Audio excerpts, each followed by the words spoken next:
que muitas vezes o empresário é abordado aí. Quem está tendo algum sucesso é abordado aqui. Quero não, vende franquia disso aqui para mim, quero levar isso aqui lá para minha cidade.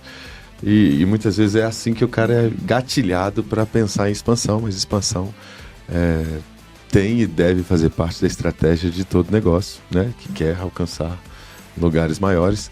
E tem diversas alternativas.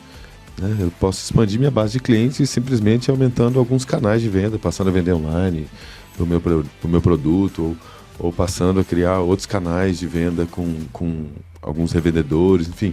Tem várias formas de eu fazer meu produto chegar em mais clientes. E também tem a forma de replicar, né? Se eu tenho um modelo de negócio com lojas físicas, também replicar múltiplas lojas físicas de diferentes formatos. Posso ir por franquia, posso ir loja própria, posso ir com sócio operador, posso ir de inúmeras formas para poder, né, fazer o que é o objetivo de cada negócio, que é fazer o meu produto chegar em mais gente.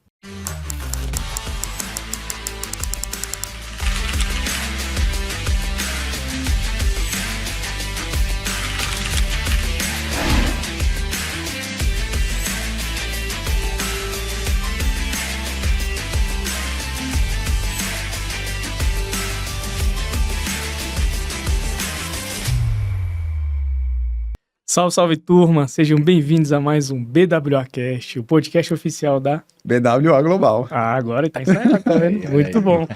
E eu tô aqui com meu amigo de fé, meu irmão, meu camarada, Rafael Camilo. Isso aí, vamos aí, mais um dia. Sou o braço sanguinário do Vigia. Mantendo as raízes. Com certeza. E a gente tá aqui com o nosso CEO, o André Adolfo, também da BWA Global.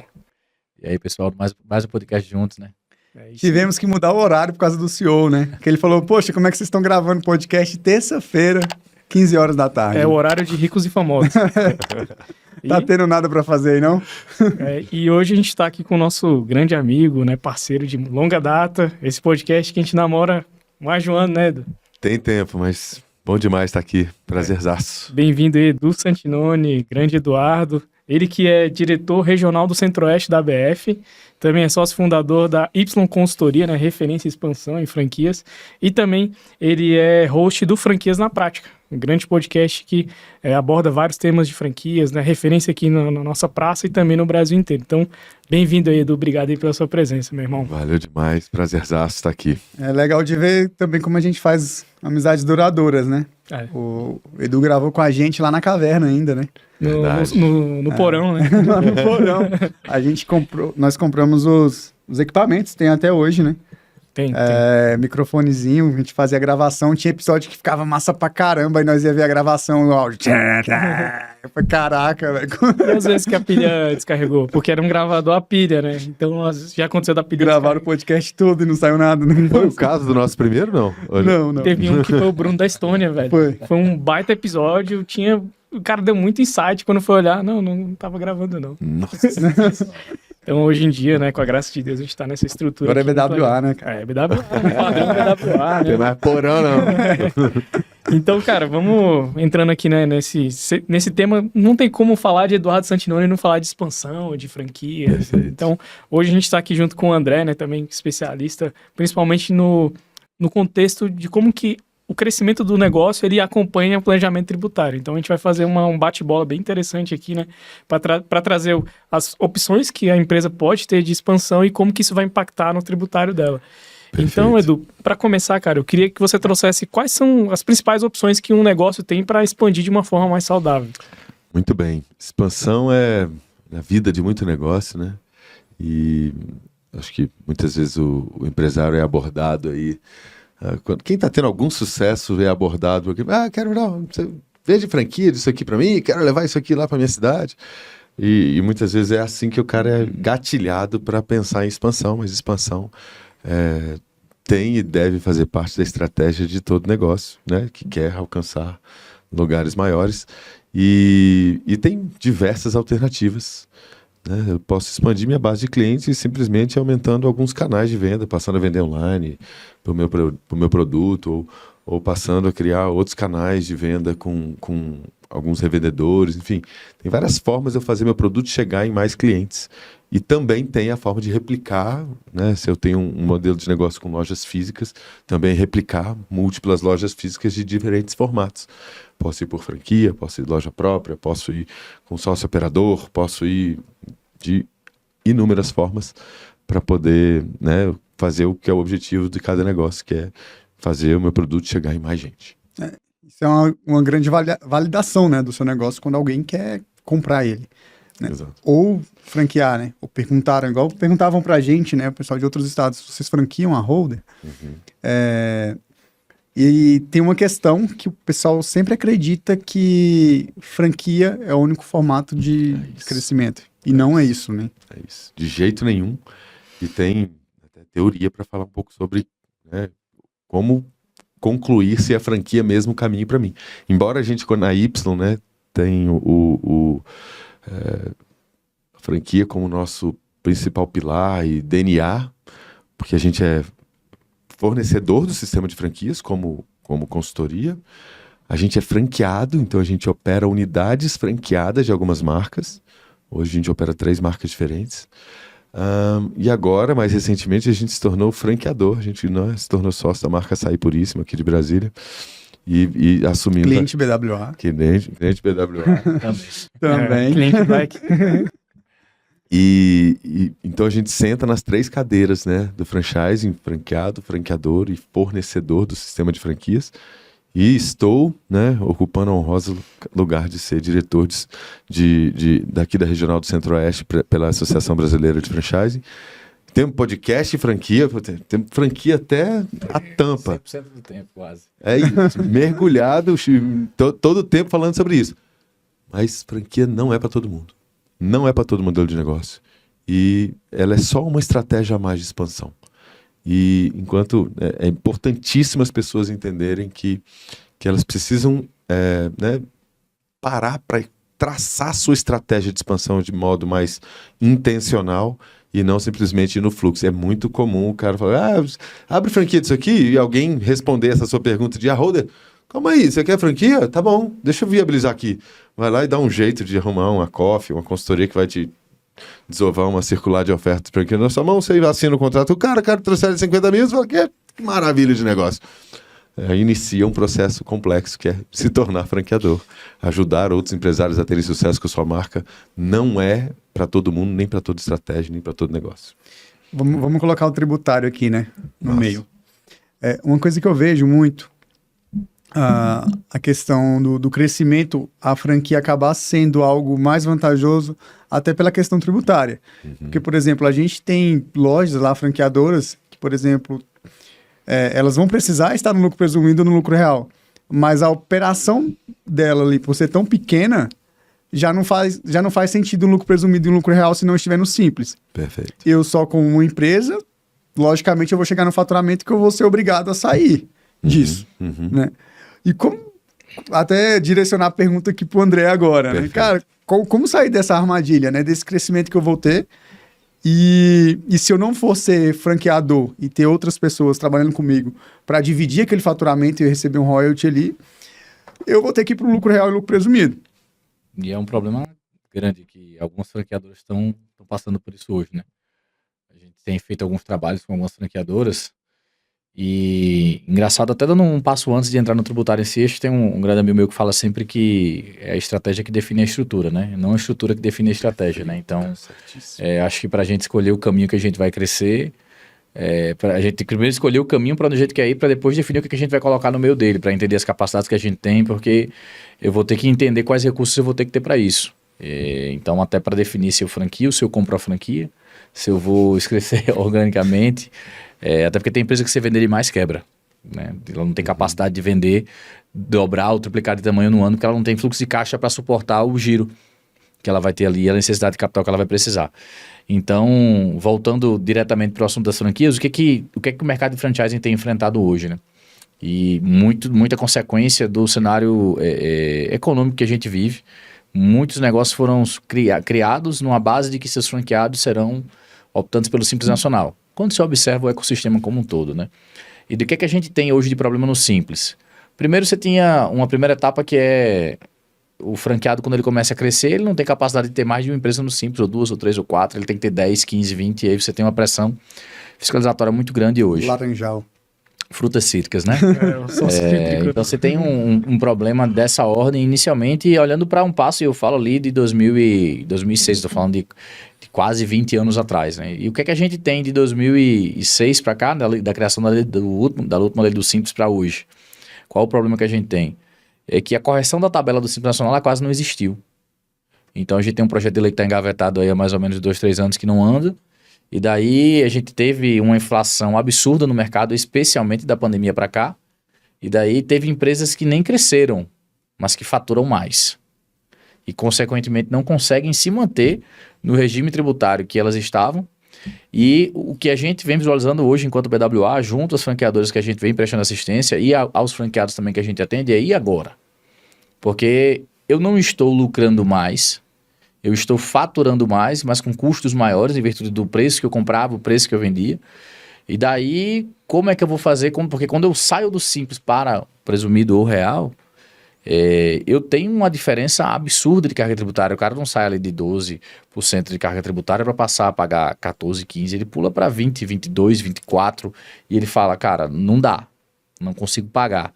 E o que é que tá acontecendo justamente nesse momento? Onde é que a gente tem atuado?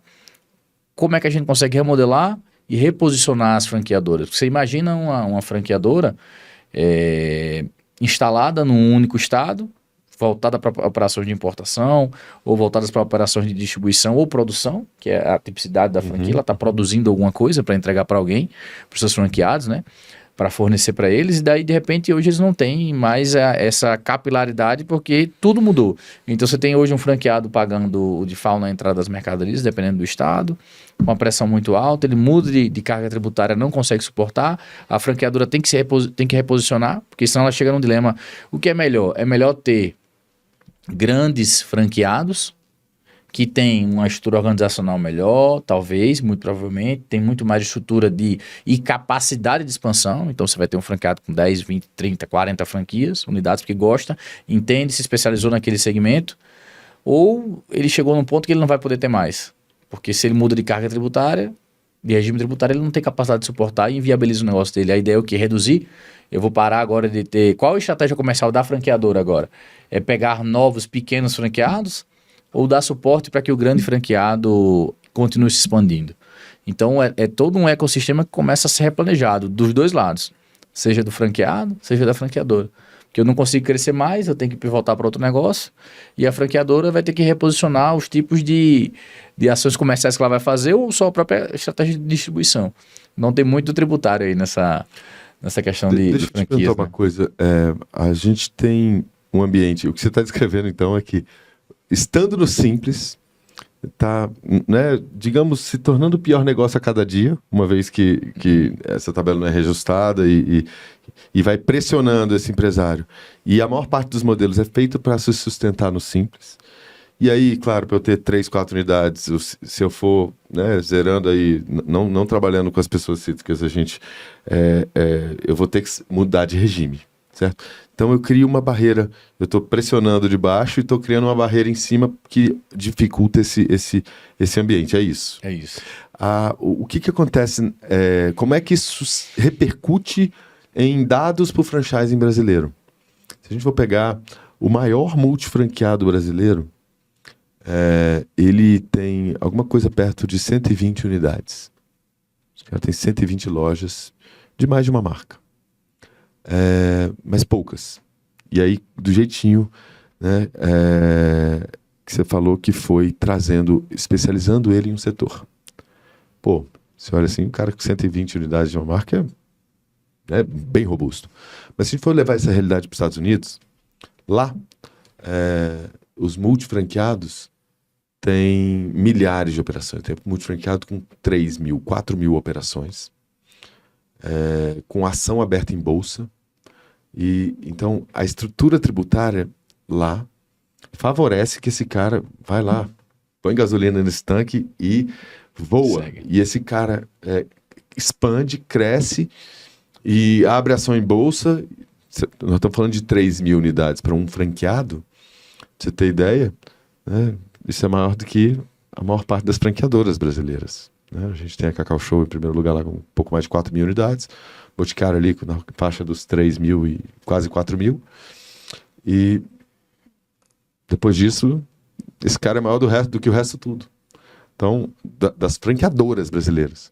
Então, isso mostra um pouco a diferença desse ambiente, né, tributário que no Brasil favorece o simples. Então, de fato, o franchise entra como uma solução para multiplicar em cima do simples, mas você só vai atrair esse franqueado de 120 unidades se o seu modelo contemplar alguma coisa fora do simples, seja presumido real.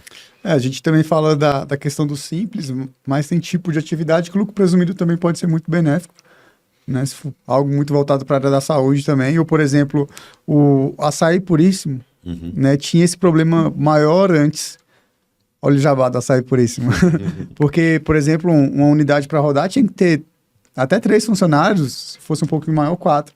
Né? Hoje tem um totem lá que você precisa de um funcionário. Né? Então, uma grande parte da carga tributária trabalhista ali, vocês conseguiram resolver tirando o funcionário e colocando uma máquina. Né? Que até quando o Caio instalou lá, que eu cheguei, eu achei estranho, né? Eu falei, poxa, Caio, será que isso aqui vai dar certo? Ele vai dar certo, cara. E hoje em dia todas as lojas Hoje têm. todas as lojas têm e roda bonitinho e vende mais do que um ser humano. Porque tu compra o açaí, Ele já te oferece água. ele te oferece água, te oferece outras coisas. 100% das vezes a água oferecida, no caso do ser humano, não é E a água 100%. tem algumas questões tributárias Isso. envolvidas também, né? Isso que é legal. Boa. O que eu percebo assim nessa conversa, quando a gente fala de estratégia de crescimento e expansão e também a questão tributária, é que isso é uma trava gigantesca para investimento e crescimento no nosso país, né? Dentro disso, a gente puxa um assunto um pouquinho polêmico, né? Que eu gosto quando o André fala que ele coloca um terror muito grande, a reforma tributária. Ela vem para resolver isso ou não, André? Com certeza, só que demora, né? Demora. Acho que talvez mais uns 60 anos a gente tenha as coisas estabilizadas ali e tal. Bem perto disso. Acho que tá todo mundo muito preocupado, para quem está observando, né? Para quem está de perto, e de fato é preocupante. A gente está a menos de um ano do início da vigência dela, ainda que de uma maneira mais sutil, que ali 2026 vai ser mais de boa, né? Como a gente fala por aqui em Brasília. Todavia, os investimentos não esperam tanto tempo. Então, se dá, vou definir, montar uma loja, vou comprar franquias para o ano que vem, vou botar mais 10, 15, 20 lojas, eu não sei ainda qual é a minha conta efetiva para entender se o modelo de negócio que eu vou montar em 2026 ele vai ser viável ou não. Se ele vai estar dentro das margens de mercado que eu espero como investidor próprio. Então, pretendo botar mais 10 unidades. E aí, será que o meu negócio vai ser viável? Os economistas vão falar que com o tempo se acomoda. Mas que tempo? A gente está falando de investidor, retorno. Tem muito pequeno investidor que depende do resultado daqueles negócios, que ele não tem capacidade de esperar o lucro chegar, o break-even ali em 2 ou 3 anos, enquanto o mercado se acomoda dentro de determinadas situações. E você ainda tem outros cenários de outras empresas que são concorrentes do mesmo produto, mas não franqueados, que têm outros potenciais com incentivos fiscais, que subsidiam suas próprias operações. Então você tem mais flexibilidade, porque hoje quando você fala de franchising, então se for pegar o vestuário mesmo, você pega lojas de vestuário, de qualquer outro setor que sejam franqueadas, e lojas que são independentes, a possibilidade de tomar a decisão e ajuste em qualquer perspectiva, inclusive na tributária, ela é muito mais rápida. Então hoje quando a gente vai discutir junto à franqueadora a mudança de um canal de distribuição, não vai poder mudar o canal de distribuição, por exemplo. Vou falar para uma franqueadora, vamos criar um master franqueado naquela região, para poder facilitar aqui, para que ele seja incentivado e melhore o canal de distribuição. Ele fala, opa, master franqueado? E como é que eu vou escolher um master franqueado naquela região? Como é que eu vou trocar aqui? Não dá para sacudir. Não dá para sacudir, abre um sorteio aqui de master franqueado, escolhe um cara lá e coloca. Entendeu? Então você tem todo um problema por trás que você pode gerar um puto impacto dentro do todo. E aí você começa a ter mudanças de franqueado, você começa a ter mudança na entrega do serviço, você começa a ter uma série de problemas que a imprevisibilidade da reforma, no sentido de números, além do nosso manicômio de interpretações jurídicas, ele traz para o ambiente uma loucura e uma incerteza muito grande. Quando eu falo do setor, por exemplo, de imobiliário, que é um setor que trabalha com valores recebíveis de longo prazo, Você tem um grande investimento em infraestrutura e num cenário que hoje a gente não sabe se o cara que constrói Minha Casa Minha Vida, que pagava 4% ou 1%, vai passar a pagar 17%. E se ele estava vendendo um loteamento, ele colocou esse preço, o tributo vai ser por fora, mas como é que eu vou repactuar isso? Vai dar guerra no consumidor? Na área do direito, o tributário está conversando com o consumidor? Não estou conversando. Como é que você vai ser acomodado? Como é que isso vai ser interpretado? Como é que eu vou jogar 10% a mais em cima de um preço de uma coisa que já estava vendida e negociada e pagar parceladamente? A gente tem muita incerteza num espaço de tempo muito curto para que todo mundo comece a tomar decisão. O shopping vai ter aumento de custo de locação. E tudo isso em cadeia, como fica? Só uma dúvida rapidinho sobre a questão da reforma. Eu vi eu até ia te perguntar. Tá lá que o presidente tirou do texto da reforma a questão da urgência. Você acha que pode voltar? Eu ainda acho que não vai rodar agora. Mesmo essa pequena mudança que ia fazer, né? Tipo do teste, né? Que ia ser 0,5% de cada imposto, que eles iam reduzir isso em outro imposto, né? Para não ter diferença na carga tributária. E tá informando que que tirou do texto da reforma a urgência. Isso quer dizer que eles estão pensando mais? Você acha que tem risco deles voltarem atrás? Eu acho que tem. No Brasil tudo é possível, né? Até o passado tudo incerto. É possível, mas assim, se a gente for olhar para bases constitucionais, a gente tem algumas regrinhas que demoraram muito para serem regulamentadas. Por exemplo, o próprio aviso prévio indenizado proporcional aos anos de trabalho. Acho que ele vinha previsto ali, se eu não me engano, da Constituição de 88, de algum ato de transitório ali, e ele não estava regulamentado. Até que acho que, para a agilidade de contabilidade, acho que deve ser lá, 5 anos, 6 anos que foi regulamentado a proporcionalidade do aviso prévio. Então, ela não tem uma eficácia imediata, ela precisa de uma legislação para poder realmente ser aplicável. Então, não havendo a legislação, não pode haver aplicação. Então, como é que isso vai? Eu acho que não haveria uma nova emenda, mas aí é a opinião, mas se não houver uma legislação pronta para ser utilizável, não tem como ser exigido também dos contribuintes, né? Então, que eu acredito que é o que vai acontecer. E dirigir toda essa reforma pensando que pode... o mercado se acomoda, o empresário se adapta, é um erro importante nesse processo. Trazendo isso para a realidade do franchising, a ABF está bem em cima desse processo. A perspectiva é de mais do que dobrar a carga tributária para as franqueadoras.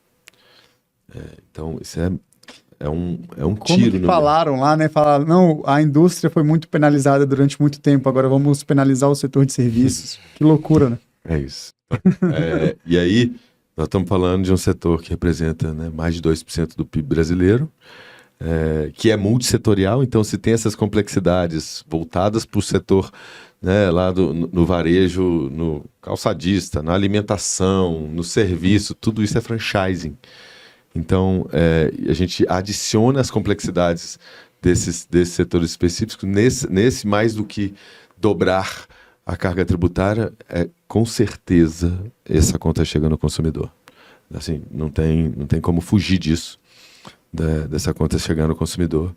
E aí, né, mais uma vez você está achando que vamos lá bater no serviço, porque ele estava... A indústria, coitada, já sofreu muito. Então é complexo e tem uma batalha longa ainda pela frente. Com certeza. Acho que uma dica que a gente sempre tem deixado é que o empresário às vezes se coloca distante, como se isso não fosse afetá-lo diretamente, né? Então, eu acho que, ao contrário, a gente tem 2 grandes ações que a gente recomenda. Uma delas, a primeira é salve-se quem puder usando as estratégias que tiverem, né? Então, vamos primeiro usar o que tem, porque a certeza que a gente tem é o que a gente está vivendo hoje. Então, tem muita estratégia que dá para trazer eficiência ainda, não é? Mas a gente também tem que observar as incertezas, ou seja, eu não sei o que vai acontecer, mas eu sei que deve mudar. E nesse cenário, o que eu posso fazer para trazer uma neutralidade ou tomar algumas ações de maneira a me precaver, desde os processos de contratação que eu vou estar fazendo hoje, seja de funcionários, de franchising, de infraestrutura, de locação, como é que eu consigo estruturar tudo isso para que, caso haja alguma mudança, eu já tenha ali um gatilho de ajuste dentro do processo, né? Quem é que não está entrando em lojas de shopping hoje sem observar isso nos contratos? Será que os shoppings já estão colocando as operações e o valor adicionado possível decorrente de uma alteração tributária dentro do todo? Vai espremendo o lojista ainda mais. Exato. Pagar menos imposto não é sorte, né? Exato. Planejamento. É estratégia. É o nosso slogan. E até lembrando disso, eu até conversando com os amigos nossos advogados, né?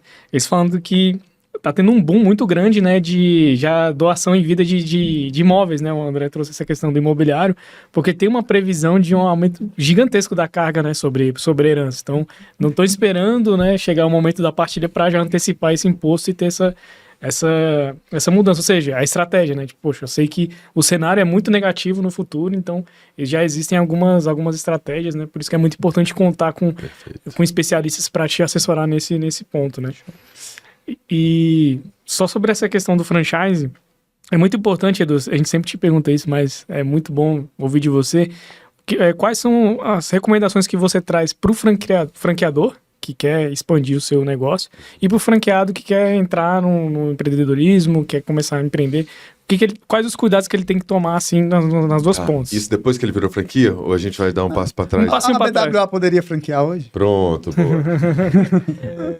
Vou trazer um pouquinho de teoria para responder. Na verdade, a gente está abordando o cara que tem um negócio, seja ele serviço, seja ele, né, o varejo lá, e esse negócio quer expandir. E acho que vou trazer um pouquinho da teoria para ver se é franquia o caminho para ele, e a gente tira muita gente do franchising, né, aplicando essa metodologia que tem como base essa teoria, e a gente coloca 3 pilares para tomar essa decisão do que faz mais sentido. E esses pilares são custo, controle e capilaridade. Cada modelo de expansão tem um custo diferente. Para eu expandir por lojas próprias, eu tenho que pôr a mão no bolso e abrir lojas novas. Para cada loja nova, um custo de expansão alto, né? Para eu pegar esse mesmo produto e colocar na gôndola do supermercado, eu tenho um outro custo, mas ele é menor, mas ele é outro custo. Eu não deixo de expandir, continuo expandindo. Para eu abrir lojas por franquia, eu tenho um modelo onde eu ponho... quem põe o investimento é esse franqueado, a gente, né, só põe o recurso para sustentar essa expansão e atrair esse franqueado, que é um pilar do custo mais baixo. Então, para cada modelo de expansão, eu tenho um custo meio posto e que a gente escolhe se eu sou capaz ou não de atendê-lo, né?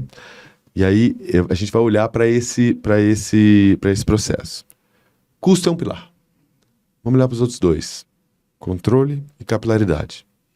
Controle é uma combinação do seu modelo de negócio e a cabeça do empresário. Aqui começa a resposta para a sua pergunta, Rafa. E aí? Dá para franquear a BWA, André? E aí, o controle, ele é um pedaço dessa resposta. Que nível de controle que eu preciso ter lá na ponta? E essa é uma combinação entre modelo de negócio e cabeça do empresário. Né? Pode ter outro Rafael, outro Augusto e outro André, dono de outra contabilidade chamada BXA, que para eles está tudo bem eu ter uma unidade em cada município do Brasil e sobre o que vai acontecer lá na ponta, e eles estão em paz com o processo que eles vão ter e com o risco que eles correm com tamanha capilaridade e baixo controle que eles vão ter nessa operação. Para eles pode fazer sentido, para vocês não. Então essa é uma definição a ser feita. Que nível de controle eu quero? E aí a gente falou um pouquinho, sabe, sobre o controle, a gente citou um pouquinho de capilaridade. Por quê? Porque eles são inversamente proporcionais. Né? Vamos citar exemplos extremos, que eu falo que exemplos extremos educam. Que eu tenho um restaurante 3 estrelas Michelin, lá no interior da Espanha. O nível de controle dessa operação é extremo. É no grãozinho do arroz, do feijão. Que vai parar o grãozinho do arroz lá dentro do prato, que a temperatura, como é que tá o amarrotar do terno do maître? Isso tudo é hiper relevante para entregar a experiência que ele se proporciona na proposta de valor dele. Então, esse negócio nasceu em nome de controle. Controle é o pilar desse negócio. A contrapartida dessa estratégia é que ele nunca vai ter capilaridade. Não dá para fazer uma rede de franquia de restaurante Michelin 3 estrelas, porque com esse nível de controle eu não multiplico em múltiplas unidades, não dá para repetir isso com o nível de controle necessário. E aí eu tenho controle altíssimo e capilaridade baixíssima, ou seja, você quer comer lá? Beleza, pega o avião, reserva com 3 meses de antecedência e vai lá comer no restaurante. Então, ele vive nessa estratégia, calçado em controle, com 0 capilaridade. E tudo bem para ele. O exemplo extremo oposto, vamos falar da Jequiti. Né? O cara tem uma boa indústria, com um produto que sai de lá com qualidade, bem embalado, e aí ele desova isso na mão de revendedores, e ele está nem aí pro que esse revendedor tá falando lá na ponta. Ele tá... Assim, eu tô evitando falar um palavrão aqui. O horário permite. Do tanto que ele não liga se o vendedor lá na ponta tá falando que aquilo cura o câncer ou faz parar de cair cabelo. Pra ele não importa a mentira que esse cara vai contar, porque o controle sobre o que tá acontecendo no meu canal de vendas, pra mim é zero, não preciso ter controle nenhum. A minha estratégia é capilaridade. Eu vou desovar isso na mão de máximo de pessoas possível para fazer meu produto alcançar mais mercado possível por meio desse canal. Então esse canal, ele tem baixíssimo controle e altíssima capilaridade. E para ele tudo bem. E aí, né, a gente tem os dois extremos em que eu tenho alta capilaridade e baixo controle, alto controle e baixa capilaridade, e também tem os outros canais que estão aqui no meio do caminho. A franquia equilibra bem esses pilares e tem um controle médio, tem uma capilaridade média alta e tem um custo médio-baixo de expansão, por isso ele é tão atrativo. Mas essa não é a estratégia que tem que ser para todo mundo. Faz muito mais sentido a estratégia da BWA de escolher poucas e boas praças com bons parceiros e se aliar a eles. E aí isso mantém o nível de controle que o André precisa para esse negócio e alcançando a capilaridade, eu não preciso ter 200 unidades ou 5.500 uma em cada município brasileiro. Eu posso ter em boas praças e alcançar a capilaridade que eu desejo. Então, essa conta, de algum modo, foi feita para chegar no formato de expansão. Então, é a combinação disso, que é uma para cada negócio, uma para cada empresário, que vai chegar no formato certo de expansão e que vai eliminar ou abraçar o franchise. Mas o franchise é só mais uma escolha. E qual a tua opinião, Duque? O que eu vejo? Às vezes tem modelos que são conflitantes. Então, por exemplo, se eu me disponho a abrir mão do controle, não faz sentido eu ter uma unidade própria. Vou pegar o exemplo, se fosse PWA, a gente fosse franquear, e eu disse, não estou ligando para o que o meu franqueado lá na ponta está fazendo, mas ao mesmo tempo eu estou enlouquecido em entregar qualidade e controle na minha matriz, na minha operação. Então, eu acho que algumas franqueadoras, franqueados têm esse negócio meio confuso. Perfeito. Justamente quando você fala de serviço, pô, eu não tô ligando lá no seu exemplo lá da Jequiti, do que o cara tá fazendo lá na ponta, mas ao mesmo tempo, na minha operação, na qual eu vendo e faço força de vendas direta e entrego meu produto, faço tudo e tal, eu tenho uma preocupação muito grande com o diálogo, com o discurso, com tudo. Então, acho que para o consumidor isso é confuso. Perfeito. Porque você confunde tudo, para a sua marca isso é confuso, porque ninguém vai entender nada. Perfeito. E isso acaba ficando pior ainda quando você começa a misturar os times que estão atendendo os dois senhores, né? Então eu estou atendendo um franqueado que está lá na ponta, que está bora vender acima de qualquer coisa, e se vira com a bronca que der na tua ponta aí. E ao mesmo tempo eu estou atendendo a operação que está atendendo um cliente aqui que está cuidando da entrega, está vendo de toda aquela preocupação. Acho que é óbvio que é natural, a gente está dando exemplos aqui extremos naturalmente, Exato. porque acho que a preocupação ela é sempre existente nos dois modelos, né? Mas eu acho que é um pouco desafiador, não vou dizer que é impossível, Perfeito. né? Tem alguns casos aqui que a gente sabe que funcionam bem, mas eu acho que é bem desafiador para o time e para o próprio empresário conseguir tocar duas estratégias diametralmente opostas, né? Dentro da perspectiva, né? Eu acho que tem algumas perguntas dentro dessa sua pergunta. Vou separar duas delas. A primeira é o Frankenstein, que é se você tem estratégias de marca diferentes para os diferentes canais. Porque a marca é uma só. Tudo bem você ter mais de um canal de venda, né? Mas se eu estou aqui hiper zeloso com como a percepção de um cliente e estou nem aí para o que minha rede está fazendo lá, como é que o cliente está percebendo a marca como um todo? Normalmente como um Frankenstein. Eu vou num lugar de um jeito, eu vou no outro é de outro, eu vou aqui é muito bom, vou lá é mais ou menos. Eu já vi pão de queijo sendo vendido em loja de sushi. Porque o franqueador estava... Né, deixa o cara rolar lá, o importante é ele comprar sushi de mim. E aí algumas coisas parecidas com aquela loja pequena, né? Os girafas. Então você tem você pode criar uma aberração, que é a experiência de compra do consumidor. Quando isso acontece, a percepção de marca do cliente vai pro chinelo. Porque ele fala assim, cara, eu não tenho mais segurança sobre a experiência que eu vou ter lá. O exemplo que eu trago para esse aspecto é, se você sabe aonde fica, qual cidade do mundo o McDonald's vende mais? Faço ideia. É Paris. Por quê? Porque o parisiense ama junk food? Não. Porque Paris é a cidade que mais recebe turista no mundo. E aí quando o turista sai de casa, ele encontra segurança quando ele vai no McDonald's. Ele fala assim, aqui eu sei o que eu vou comer. Aqui eu corro menos risco, eu tenho segurança, eu tenho conforto, certeza do que vai ser a entrega. É isso que expressa o tamanho da importância de um padrão para a percepção de marca.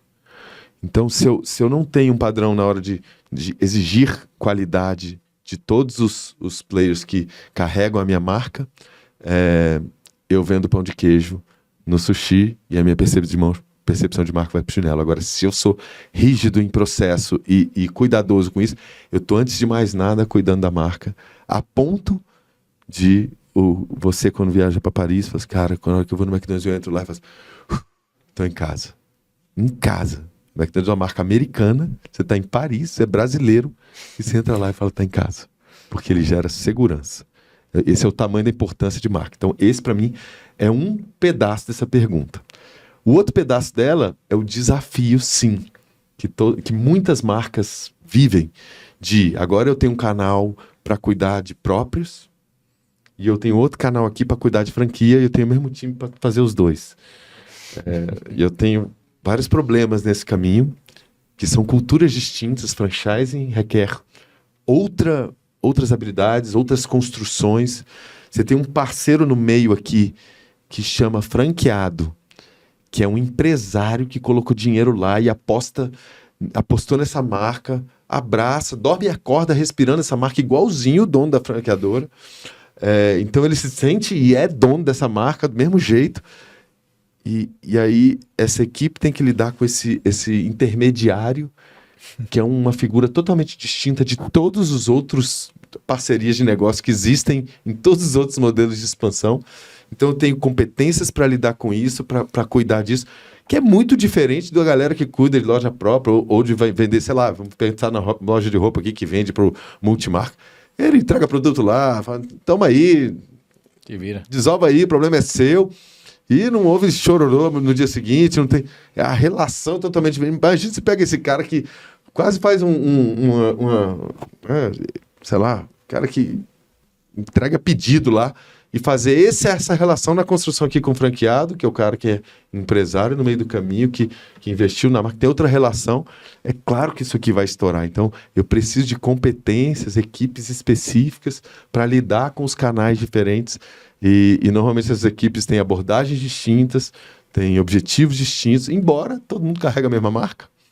Todo mundo, né, tem o objetivo único de fazer essa marca expandir e alcançar, né, os objetivos grandes que ela tem, mas por canais diferentes.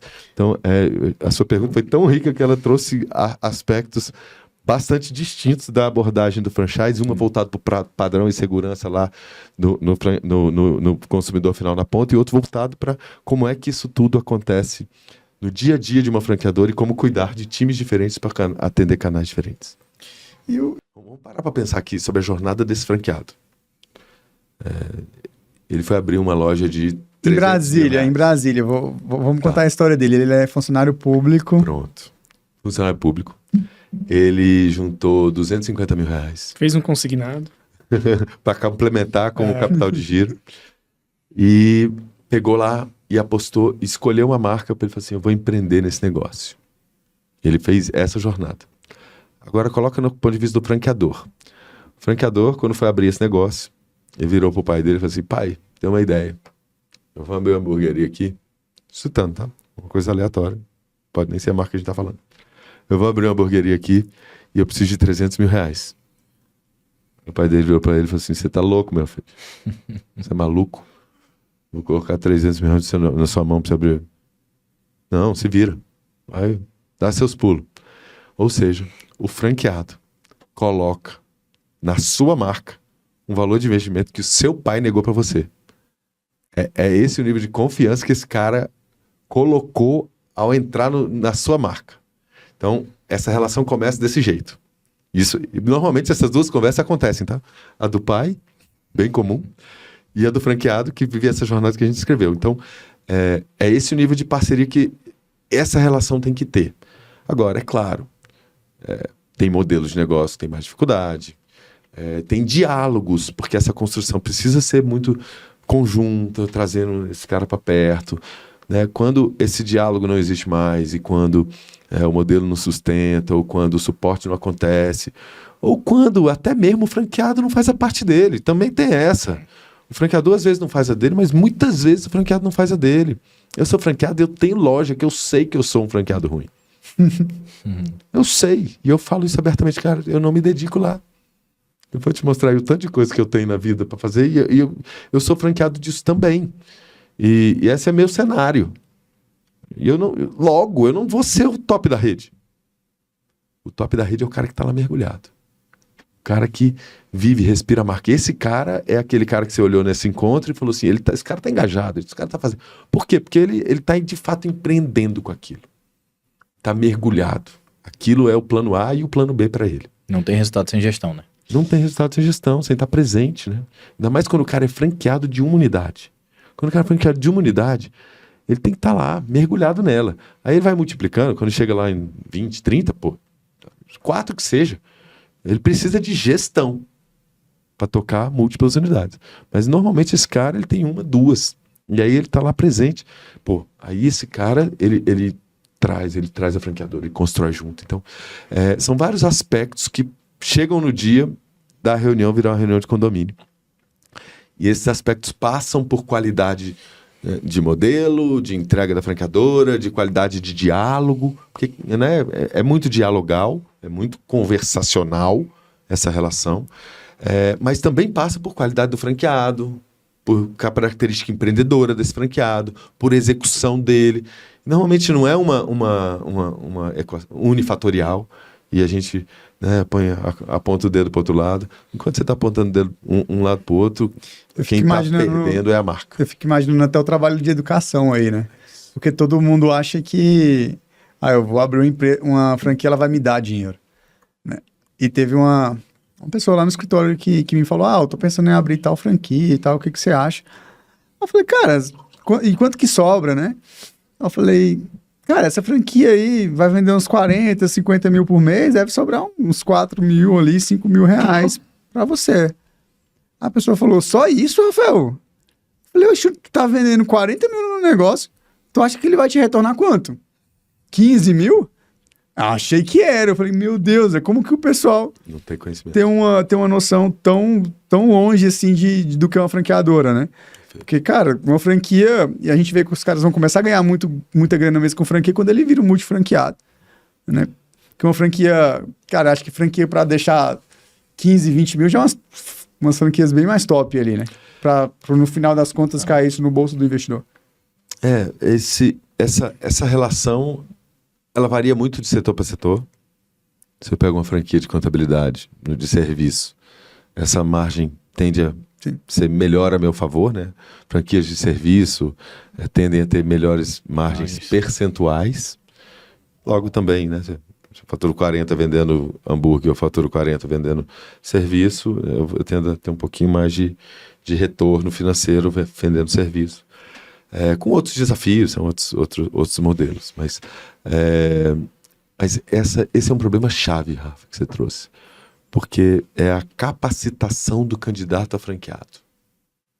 É muito importante esse cara se capacitar, porque ele está comprando negócio, cara. O cara que está comprando negócio precisa saber a vida real do que é esse negócio. É o que você descreveu. Se o cara fatura 40, sobra 10, lambe os beijos. Fica feliz aí, velho. Puta negócio. É isso, tá bom.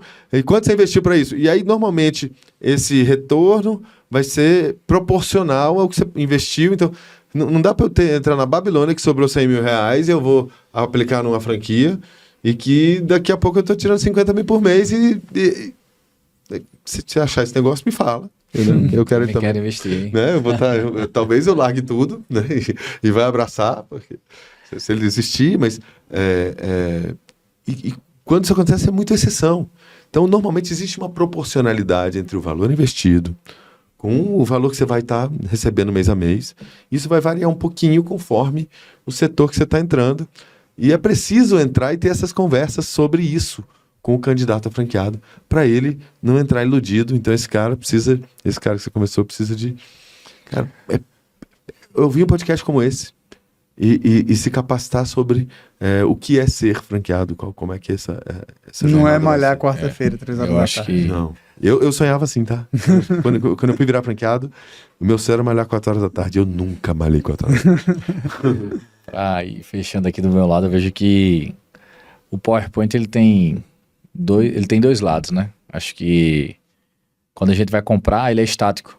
Então, eu tô olhando ali pro número e acho que aquele número lá, vou botar 100 mil na franquia, vai voltar para mim 10 mil por mês, em 10 meses eu tô de volta com ele. E ele não tá mostrando o jogo real, né?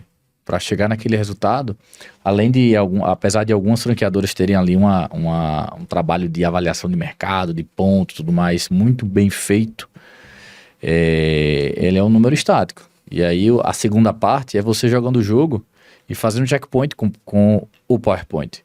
O que é que você tinha projetado que você não executou? Eu acho que jogar o jogo acaba se perdendo no meio do caminho.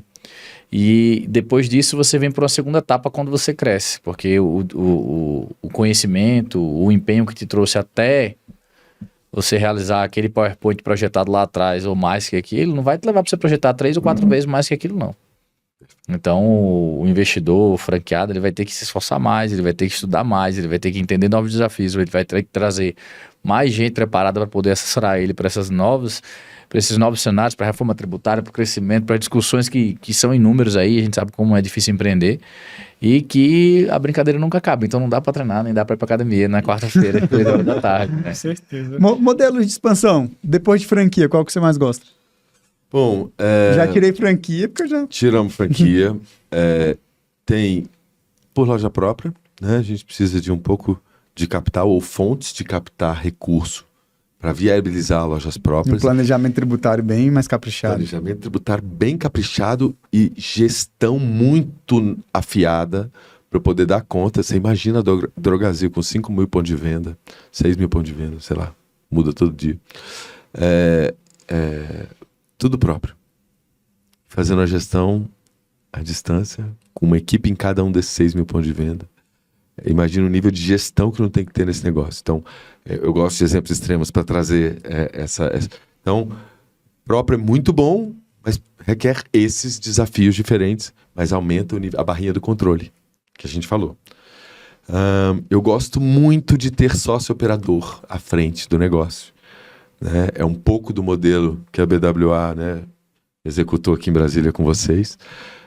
Um pouco diferente de, por exemplo, um Outback, que desenvolve seus próprios sócios operadores e os tornam, né? Cara, passa lá 3, 5 anos vivendo aquilo, tendo o DNA, criando a cultura daquele negócio, e depois vai abrir uma nova unidade em outra praça e carrega aí, né, toda a gestão e toda a cultura e todo o DNA da marca para essa nova unidade. Então vai criando uma expansão com mais controle, com esse sócio operador à frente. Agora tem outros modelos disso também. Tem, né, operações que contratam sócios operadores, né, abrem processo, tem papéis claros. Um elemento fundamental de qualquer expansão é definir papel de cada parte. Se eu vou de sócio operador, qual que é o papel dele, qual que é o meu? Se eu vou de franquia, qual que é o papel do franqueado, qual é o papel da marca? Se eu vou de próprio, qual é o papel do gerente, qual é o papel da marca? Então, tudo isso estando claro e tendo a regra do jogo, funciona bem. Mas para uma operação de varejo, ela permeia nesses 3. Se a gente tem uma indústria atrelada, aí a gente abre o outro leque de alternativas de expansão. Né? Que eu posso ir com distribuidores, com vendedores de, né, porta a porta. A gente pode ir com vendedores multimarca. Eu posso levar isso para a gôndola do supermercado. Tem vários canais possíveis, diferentes, que também contemplam expansão, que também tem barrinhas diferentes de controle de capilaridade. Então, cada modelo vai trazer as alternativas que, né, fazem sentido mais para ele e para aquele empresário. Se eu for olhar para o varejo em si, eu gosto muito do modelo de sócio-operador, que ele traz um controle mais à mão e ele traz uma possibilidade de capilaridade um pouco mais extensa do que, né, olhando para nós mortais, não estou falando de Drogasil, nós mortais que não temos dinheiro infinito, a gente vai ter limitação disso, então a gente trazer o sócio-operador pode ser um caminho que aumenta a barreira do controle e permite alguma capilaridade.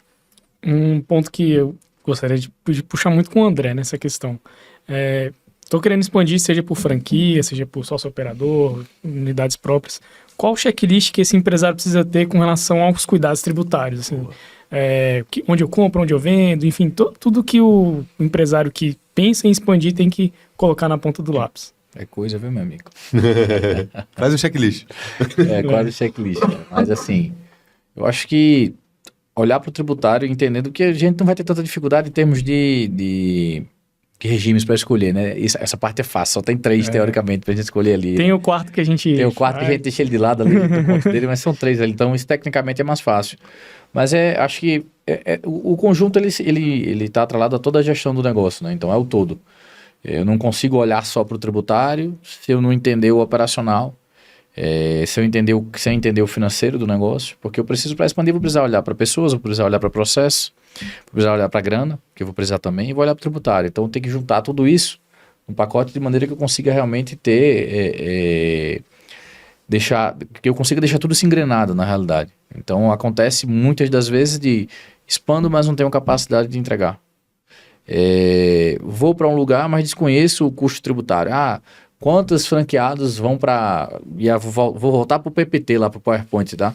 Que às vezes a franqueadora sei lá, a franqueadora tá aqui em Brasília. Ela tá aqui o PowerPoint, o cara montou um negócio bacana pra caramba, o produto é importado, e chegou lá no PPT, colocou que o resultado lá ia dar 15% de margem. Aí de repente vim aqui comprar a franquia, levei lá para o Nordeste. De cara, tomei um default de 14%. Mas não tava no custo. Ninguém olhou pro tributo. Quem paga a conta? Eu tava achando que ia ganhar 15, tô ganhando 1. E olhe. Se eu for pro caixa e não tinha um capital suficiente, porque não tava na conta, já foi embora nos juros para cobrir aquela operação. Então, assim, não dá para... No final das contas, o tributário ele ajuda muito, inclusive, a gerar caixa. Entre decisões do tipo, eu vou trabalhar com regime de caixa de competência, o sistema de crédito e débito, se eu compro ou se eu pago o imposto, tecnicamente se é melhor ter o estoque, depende do giro que eu tenho, em detrimento de estar ali colocando dinheiro para o fisco, porque depois eu não vou voltar com ele, eu vou desperdiçar efetivamente do meu caixa, mas acho que o game aí está em deixar isso tudo muito bem estruturado, sem ignorar ninguém. Acho que não dá olhar só para o tributário, só para a operação, só para a venda, porque qualquer um desses canais pode matar você, do mesmo jeito. Né? Qualquer um, sem dúvida. Então, vender demais quebra, não olhar para o tributo quebra, crescer demais quebra. Então, tudo tem que estar muito bem alinhado. É exatamente esse exemplo que você deu, que a gente já viu na prática, né, Rafael? De ter uma promessa de ganho para o franqueado. Olha, o seu payback é de tanto tempo, você vai colocar uma margem de X% no mês, só que quando foi ver, tipo, o franqueado comprava de uma unidade e ele era de outra e tinha um default, e era um default pesado, né, que era na compra, né? Ele comprava e a mercadoria era retida, né, e tinha aquele problema todo, né, de liberar mercadoria e tudo mais. Então, aquela venda que foi feita, né, na franquia, de que era um negócio rentável, que era um negócio fácil de operar, passa a não ser tão rentável e passa a ser difícil, porque você tem uma barreira ali fiscalizatória entre a sua unidade e a franquia, né? Então, tem alguns pontos que... Por isso que a gente colocou esse ponto na mesa, né? De onde eu compro para onde eu vendo, né? Até para esse franqueado. Vou pegar um exemplo de uma franqueadora que a gente atende, os franqueados dela, e elas têm que ter tabela de preço, porque, por exemplo, se for para o norte, você vai ter um custo logístico totalmente diferente. Então, se você não traz uma estratégia diferente para aquele cara lá, e aí? Como é que ele fica? Não é? Você tem um custo tributário também diferenciado, então é uma loucura. Expandir aqui não é tão simples assim, por isso que ninguém tem não dá para ter 3 mil franquias, não é tão fácil. Entendeu? Você vai entrando, expandindo numa praça, consolida lá, tenta expandir mais nela, porque é mais fácil de você entender, é mais fácil de você operacionalizar. Então, apesar de a gente ter ali em termos de tamanho, Brasil e Estados Unidos literalmente em termos de área muito parecidas, né? Mas em contrapartida a gente tem uma dificuldade absurda de logística, entre tantas outras coisas que dificultam a operação. Né? O que você trouxe, André, foi, para mim, separa em duas problemas diferentes de franqueadora. Um é a que fez o dever de casa e sabe que para ir para tal estado eu vou ter tal diferença e a minha precificação vai ter que ser diferente. Logo, o plano de negócio para lá não é esse, é esse. Então, essa é a que fez o dever de casa. E aí, logo, se ela faz isso, ela tem um segundo elemento que é ter bons combinados com aquele franqueado. Olha, aí na sua região o seu preço vai ser maior, você vai vender um pouco menos. Isso vai acontecer assim, então, aí, porque ela tem experiência e desenhou um modelo para cada região e tem a boa prática de fazer um bom combinado. E aí, só que acontece bastante de ter franqueador que para ela é um BP só. E aí, eu fazendo aqui ou em Pernambuco vai ser a mesma coisa. Então, pode expandir, vai lá, vende para Pernambuco. Quero bater minha meta aqui A gente se vira para chegar lá. Imagina a gente colocando uma franquia agora, bota o PPT, vamos pra feira, vamos pra BF, vamos botar pra vender essa franquia aqui. Não tô entendendo nada, tô colocando o PPT, o franqueado foi pra lá e depois encontraram seus franqueados na convenção. E aí, que maravilha. Tá satisfeito? Tô não. Não tô ganhando nada. E o outro lado tá ganhando muito. Então você tem muito trabalho pra fazer. Pô, isso o nome disso é plano de expansão. Tem que fazer um plano de expansão redondo pra pensar, né, que mercado atacar primeiro, acabar de explorar ele e estudar novos mercados para entrar, e parte na hora de estudar novos mercados, estudar concorrência, estudar tudo, e tem que estudar a parte tributária de como é que eu vou fazer para o meu produto chegar lá e que custo vai ser esse, porque não pode ser uma surpresinha que vai dar uma diferença pequena e eu resolvo. Não resolve. Não pense igual ao governo, não. Faça seu dever de casa. Acaba a margem do negócio. É isso. Black Friday tá chegando aí, né? E só um exemplo disso que você trouxe, comparação Brasil e Estados Unidos, o Brasil, a média de unidades por franqueadora, por marca, o Brasil tem umas 3.300, conforme o último estudo da ABF, 3.300 marcas franqueadoras, e a média de unidades por marca aqui no Brasil é de 60. Então, em média, essas 3.300 têm em média 60 unidades. E nos Estados Unidos, né, tem umas 3.500, mais um pouco mais. Então, temos um pouco mais de marcas franqueadoras, mais beirando 4.000, mas não é muito distante em termos de quantidade de marcas. Mas a média de unidades por marca lá é de 300. Então, isso... Que é um negócio muito maluco. Gosto muito. Tem um amigo meu que tem uma rede de franquias pequena ainda. Falei pra ele, cara, tu sabe do risco trabalhista que você tem aqui? Ele falou, sei, mas se eu não fizer dessa forma, não roda.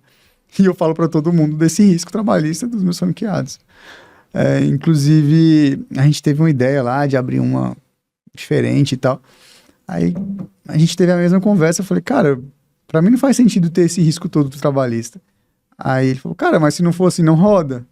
Aí eu já não tive esse apetite que ele, entendeu? Uhum. Falei, cara, não faz sentido, né? Aí é do apetite. Você começa com um pequeno risco, né? Vira uma pizza. Hoje já tá muito Você começa com um pequeno risco, à medida que esse negócio vai expandindo, isso vai explodindo desse risco, que aí fica menos tolerável aguentar quando ele... É o medo de alcançar o sucesso. O dia que eu alcançar o sucesso, tô ferrado. Show. Se crescer, quebra, né? Igual o André falou. Se você vende, você quebra. Se você cresce, você quebra.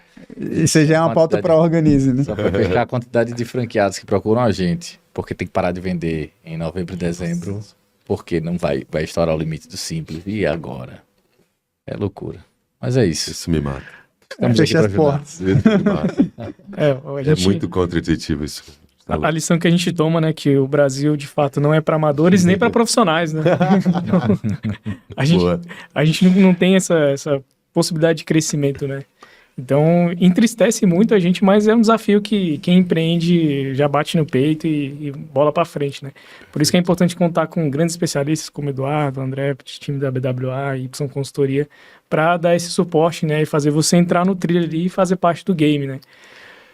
Eu falo que a expansão, a decisão pelo formato e como e a estrutura tributária da expansão é a decisão mais importante que você vai tomar na história do seu negócio. E a maior parte das pessoas faz isso assim, né? Lambendo o dedo, pondo pro alto, sentindo para onde vai o vento. Vai desse jeito aí mesmo e eu vou resolvendo depois.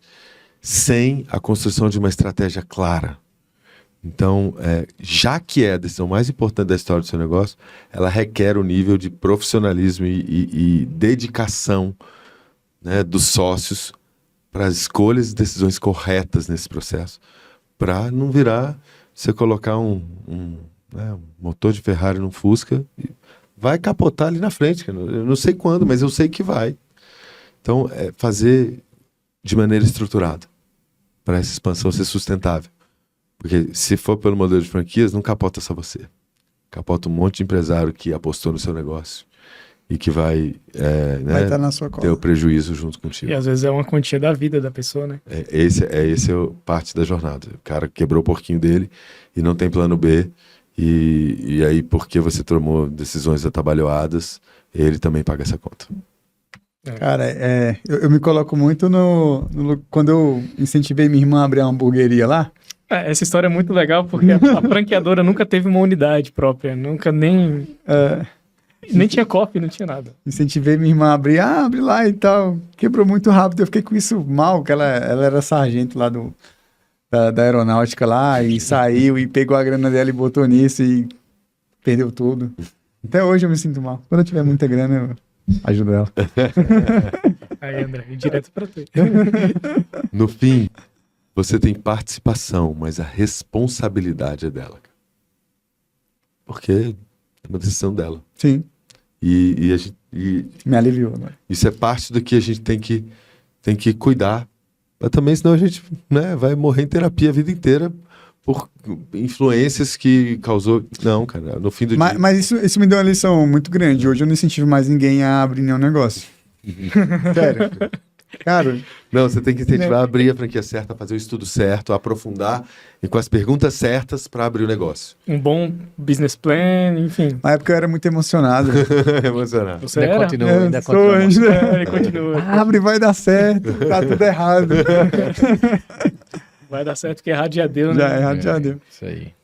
Bom, pessoal, baita conversa, né? Acho que a gente conseguiu trazer um MBA aqui, né? De empreendedorismo, gestão, tributário. Então, no final desse episódio, a gente já vai imprimir um certificado para você, né? Você que é nosso ouvinte. Queria agradecer muito a presença do Edu, né? Cara, sempre uma conversa muito proveitosa, né? É isso. A gente vai fazer um puto evento aí para varejo, né? Já tem data, Edu? Uou! Mas temos que acabar de construir ele, mas ele vai sair. Vai sair. Vai sair. Eu estava hoje num cliente de varejo grande aqui de Brasília, né? Eu tava pensando nisso. Falei, cara, a gente precisa trazer evento para varejo. E a gente vai trazer também um podcast específico só para falar do manicômio e da reforma, né? Esse vai ser bom, vai ser quente. Aí vamos trazer alguns convidados aí pra gente... Boa. Deixar a galera aí. Fundamental. O pessoal tá perdido nesse assunto e isso vai trazer luz. Bom demais. Boa. Agradecer também a presença do André, né? Veio diretamente de Natal aqui em Brasília para gravar esse podcast. Então, pô, valeu demais, André. Isso aí, tamo junto. Todo mês. Todo mês. Sempre tem que ter, né? Agradecer também ao nosso parceirão Rafael aí também. Né? Não, tava pensando aqui, quando a gente quiser conversar mais com o André, por causa da agenda dele, que é meio maluco, a gente traz ele pro podcast. Aí ele dá atenção pra gente. Boa. Bom, então... fala um pouquinho das suas redes sociais aí, Edu, como a galera pode te encontrar também o pessoal do podcast, né, a Y Consultoria. Legal. Bom, o meu pessoal é Edu Santinoni, Santinoni é Santinoni, italiano, com I no final. Edu Santinoni, me acha lá. Não é um nome muito comum, né? Então se você digitar Eduardo Santinoni lá no Google deve sair um monte de coisa, meu LinkedIn primeiro e dali seguir. E o da Y, @Y Consultoria, site yconsultoria.com.br, e também encontra a gente para... a gente também tá tomar um café. Vamos marcar esse café, falar sobre expansão. Também o podcast, né, Franquias na Prática, né, já tá com 90 episódios, né? Cara, tem acho que 96, se não me engano, tá beirando 100 aí. Que dia que o André vai gravar lá? A gente tem que pôr data nisso, isso podia... vamos marcar na próxima vinda dele para cá. Vamos. E colocar data para isso, para de fato falar sobre esse assunto lá. Porque lá a gente fala muito sobre franqueados com boas práticas, com comportamentos empreendedores, fala com franqueadores com boas práticas de suporte ao franqueado, fala com fornecedores, soluções para o sistema. E essa parte tributária é um pedaço fundamental da expansão, como a gente viu nessa conversa aqui de hoje, é quase a replicação disso lá. O Caio faz muita piada lá? O Caio, ele só sabe conversar assim, então Porque o André falou que eu falo muita merda porque ele não viu o Caio, velho. Jenny, não tira isso não. E aí, o Caio, vocês encontram a gente lá no @franquias na prática no Instagram, no YouTube Franquias na Prática, e no Spotify Franquias na Prática, e é de fato na prática. Então, Show. a gente tem uma condução bem, né, com humor. O Caio só sabe conversar desse jeito e a gente traz uma forma leve de tratar o tema, mas sempre trazendo o franchising no centro. Eu tava fechando com o franqueado da Borelli Legal. e ele começou a falar do podcast. Eu falei, pô, é nosso cliente, né? Nosso Que cliente. legal. Então, Bom demais. Segue também o André, @André Adolfo. Né, Isso André? aí, somente. Segue também o nosso querido Rafael C. Contador. acho que já tá Rafael Camilo Contador por Rafael enquanto. Camilo Contador. Então, Rafael Camilo. Me segue também, @Augusto Contador. Segue também agora, o nosso podcast está no @SomosBWA. Então, os cortes, né, vão estar todos na rede social da BWA. Legal. Esse episódio fica disponível no Spotify e agora a gente tem a opção dele em vídeo, pessoal. Então, tá bem legal. Então, você pode assistir esse episódio no Spotify. Seguir até pro Spotify ajudar a gente a ranquear melhor, dar uma notinha lá 5 estrelas. Isso faz com que a gente fique entre os episódios de empreendedorismo e finanças. Também a gente está em todas as plataformas de streaming, né? Também no YouTube da BWA. E seguindo as nossas redes sociais, você vai ajudar muito a incentivar o nosso trabalho. Beleza? Então, É isso aí. estamos aqui agradecendo mais a audiência de todos vocês, né? Agradecer os nossos convidados, o nosso time. E a gente se vê no próximo episódio, pessoal. Um abraço. Valeu. Valeu. Valeu.